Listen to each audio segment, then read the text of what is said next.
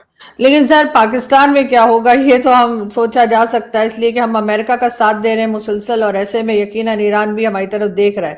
انہوں نے آج بھی جو گورنمنٹ کی طرف سے جو ایک میسج گیا ہے یا جو سٹیٹمنٹ آئی ہے، اس میں انہوں نے اسرائیل کے لیے کوئی الفاظ استعمال نہیں کیا، امریکہ کے لیے نہیں، بس ایک افسوس کا اظہار کیا اوپری طور پہ۔ دیکھیے نا، ہم اس وقت امریکن کیمپ کا حصہ ہیں، امریکن پریزیڈنٹ جو ہیں ان کو ہم ناراض کرنا شاید افورڈ نہیں کر سکتے، ہماری لیڈرشپ ان کے ساتھ کمٹمنٹس کر چکی ہے۔ پھر اس کے علاوہ جو مڈل ایسٹرن کنٹریز ہیں جن پہ اٹیکس ہوئے ہیں ایران کی طرف سے، ہم ان کے بہت قریب ہیں، ان سے ہم نے کافی پیسے ویسے لیے ہوئے ہیں جو ہمارے اسٹیٹ بینک میں پڑے ہوئے ہیں، کویت سے لیے ہوئے ہیں، یو اے ای سے لیے ہوئے ہیں، سعودیہ سے لیے ہوئے ہیں۔ پھر چائنا کے ساتھ جو ہمارے تعلقات ہیں ان میں ہم مکمل طور پہ یعنی ایک کوئی سٹانس نہیں لے سکتے، چائنا کا بھی ایک فیکٹر موجود ہے اس میں۔ تو بہت ہی مشکل صورتحال ہے، لیکن بہرحال میرا خیال یہ ہے کہ کھل کے انہیں ایک پرو سعودی، پرو عرب سٹانس لینا پڑے گا ویزا وی ایران۔ اور امریکہ اور اسرائیل کو اب کنڈیم کرنا آسان نہیں رہا۔ اگر آپ اسرائیل کو کنڈیم کرتے ہیں تو پھر آپ کو امریکہ کو بھی کرنا پڑے گا، کیونکہ امریکہ اور اسرائیل دونوں اٹیک کر رہے ہیں نا، صرف اسرائیل تو نہیں کر رہا۔ تو وہ آپ ابھی کرنے کی پوزیشن میں نہیں ہے، کیونکہ آپ تو بہت قریب ہو چکے ہیں امریکہ کے، امریکی صدر آپ کی بڑی تعریفیں بھی کر رہا ہے۔ ان حالات میں بڑی ایک مشکل صورتحال ہے، بڑی ایک پیچیدہ صورتحال ہے جس کا آپ سامنا کر رہے ہیں۔ تو اب دیکھیے آپ، لیکن ہر چیز ایک انتہائی ایک فلوئڈ ایک سٹیٹ میں ہے، ابھی کچھ بھی کہنا کہ کل کو کیا ہوتا ہے، پرسوں کیا ہوتا ہے، بڑا مشکل ہے۔ جی آرزو۔ لیکن سر ایک طرف افغانستان کے ساتھ کلیشز چلتے چلے جا رہے ہیں، وہ بھی نہیں رکے ہیں۔ کل رات کو بھی بارڈر پہ سنا ہے بہت ٹینشن رہی ہے، اور دونوں طرف سے جو ہے وہ کارروائی ہوتی رہی ہے، پاک افغان بارڈر کی میں بات کر رہی ہوں۔ تو ایسے میں اگر ایران بھی ناراض ہو گیا اور تو پھر پاکستان کیسے مینج کرے گا؟ تو بڑی مشکل سچویشن میں آ گئی ہے۔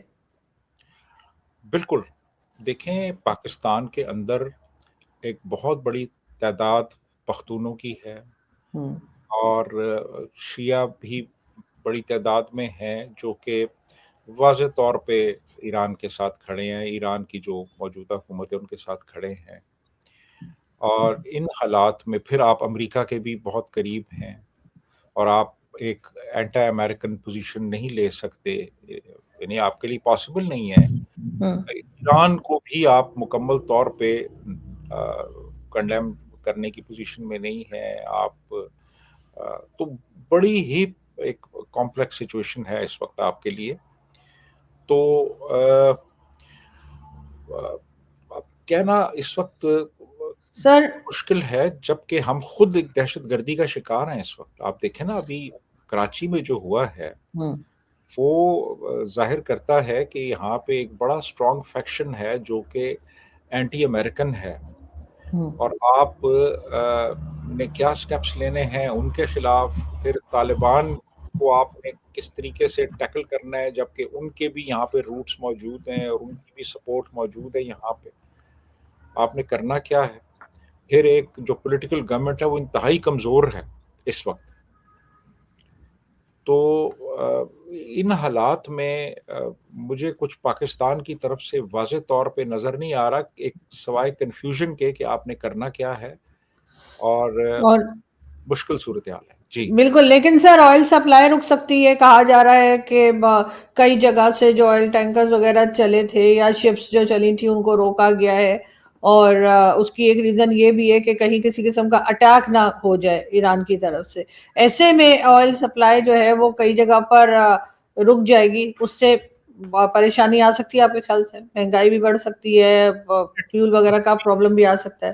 دنیا کی جو 20% آئل کی جو سپلائی ہے وہ اسٹیٹ آف ہرموز سے ہوتی ہے، اور وہ ایران اگر بلاک کر دیتا ہے تو وہ 20% آئل سپلائی رک جائے گی وہاں پہ۔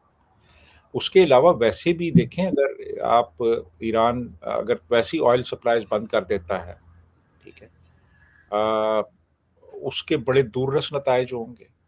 پھر یہ جو جنگ پھیل رہی ہے ابھی، آج تو چھٹی ہے، کل پتہ چلے گا کہ جو سٹاک مارکیٹس ہیں وہ کس طرح افیکٹ ہوتی ہیں اس سے، ہاں اور یہ کل آپ کو پتہ چل جائے گا جب سٹاک مارکیٹ کھلے گی تو پھر آپ کو پتہ چلے گا۔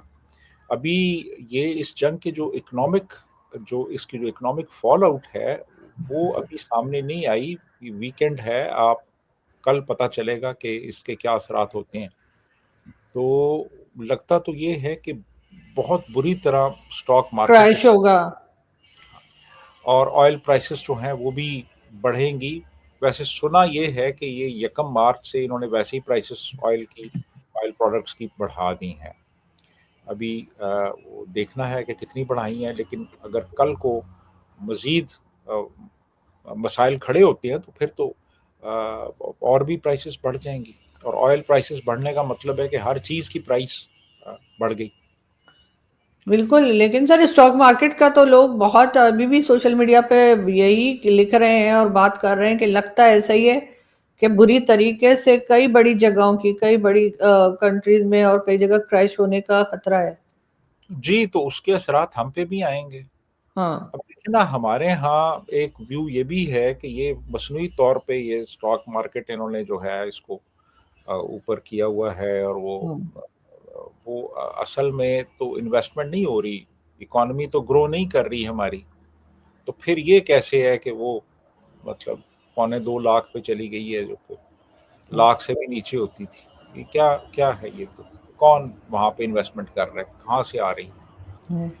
تو یہ اب کل دیکھیں کہ کیا صورتحال سامنے آتی ہے، لیکن پولیٹیکلی، اکنامیکلی، سوشلی جو پاکستان پہ اس خطے میں جو جنگ شروع ہے اس کے اثرات ہوں گے، وہ یقیناً انتہائی منفی اور انتہائی خطرناک ہوں گے۔ جی تو سر ہم سروائیو کر پائیں گے؟ کیونکہ ہم تو زیادہ تر لونز پہ اور ڈونیشنز پہ اور کہیں نہ کہیں سے کہہ سن کر جو ہے وہ پیسہ لے کر چلنے والا ملک ہے، ہماری اپنی تو کوئی اکانومی ہے نہیں کہ اکانومی کا ہمارے کوئی نقصان ہوگا، لیکن پھر بھی کیا وہ پیسہ ملنا بند ہو جائے گا؟ کیا کچھ مزید عام پبلک کے اوپر مزید بوجھ آ سکتا ہے؟ بہت زیادہ، جی بہت زیادہ، کیونکہ یا تو مطلب $1 ارب کے لیے ہمیں پتہ نہیں کیا کیا جتن کرنے پڑتے ہیں، اور تب وہ ملتا ہے اور اسے ہم ملک چلاتے ہیں۔ تو اگر مثال کے طور پہ یہاں پہ صورتحال بگڑ جاتی ہے، اکنامک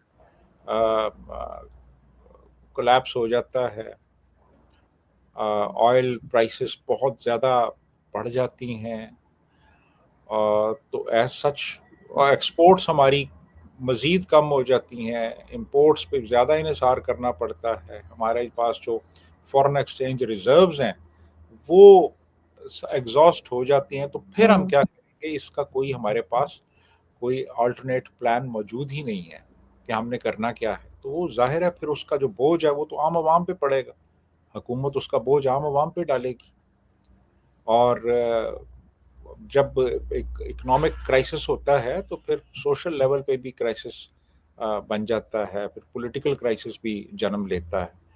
تو کچھ جو آثار اور قرائن ہیں پاکستان کے لیے، پاکستان کے مستقبل کے لیے، وہ درست نہیں ہے اس وقت، وہ کوئی اتنے امید افزا نہیں ہے۔ بالکل ایسا ہی ہے سر، لیکن بہرحال پاکستان نے اپنے آپ کو خود ہی ایک مشکل میں پھنسا لیا ہے، جسے کہتے ہیں نا کہ دو ہاتھیوں کی لڑائی میں ہم بیچ میں پھنسے ہوئے ہیں، ایران اور امریکہ یا ایران اور اسرائیل کے بیچ میں. بہت شکریہ سر کہ آپ نے آج جوائن کیا. Thank you so much. Thank you. Thank you.